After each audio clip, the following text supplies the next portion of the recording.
په 400 ضلع کې د دینی عالمانو د فرات لړۍ دوامدار ده او هم په دغه لړ کې به د مفتی ګوهر علي شاه په مدرسه کې پتنګي کې مدرسه تعلیم القرآن والسنه کې په 15 جنوري یعنی د اتوار پروز سبا د دستاربندۍ یو دستور کېږي. د مدرسې محتمم صاحبزاده پیر مفتی ګوهر علي شاه په ټول مسلمانانو غږ کړي چې په دې بابرکته محفل کې د ګډون وکړي، ولې چې په دې کې به د صوبې جیت علماء کرام ګډون کوي. په دې بخاری شریف ختم کې به په سونو عالمانو ته به دستاربندي کول کېږي او دا به تنګي تحصیل د های سکول نمبر 1 په لوی ګراوند کې تر سره کیږي. او خبردار چې ان شاء الله په 15 جنوري باندې چې یعنی سبا نه بل ورځ د اتوار پر ورځ به زموږ د مدرسې د علوم تعلیم القرآن و سنت تنګي ان شاء الله دستاربندی وي. دې دستاربندۍ کې تقریبا د سلو نه زیات مفتیان صاحبان د الحمدلله صح کال فارغ شو او تخصص فی الفقه او تخصص فی الحدیث کې د سلو نه زیات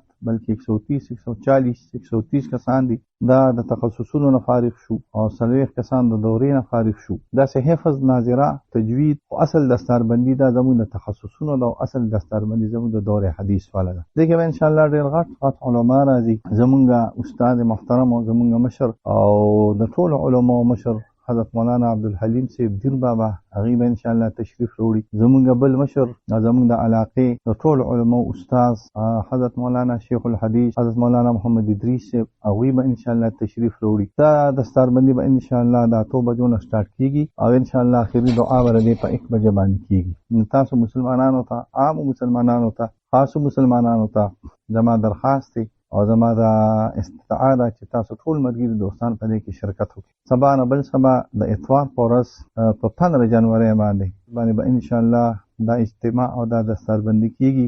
ډېر لوی خلک په ان شاء الله د تنګي د خوش علاقې د ټول کې پکې خلک علما برازي زما د عام او ولستا د شرکت استدعا ده. دینی عالمان وایي چې دینی مدرسې د علم سرچینې دي او څو هم کولی شي چې په خپل خلقه یا سیمه کې دغه سره مالی او ځاني مرستې وکړي چې لامل یې نه یوازې د معاشري د اصلاح لپاره دین خوريږي بلکې د آخرت هم ګټه ده.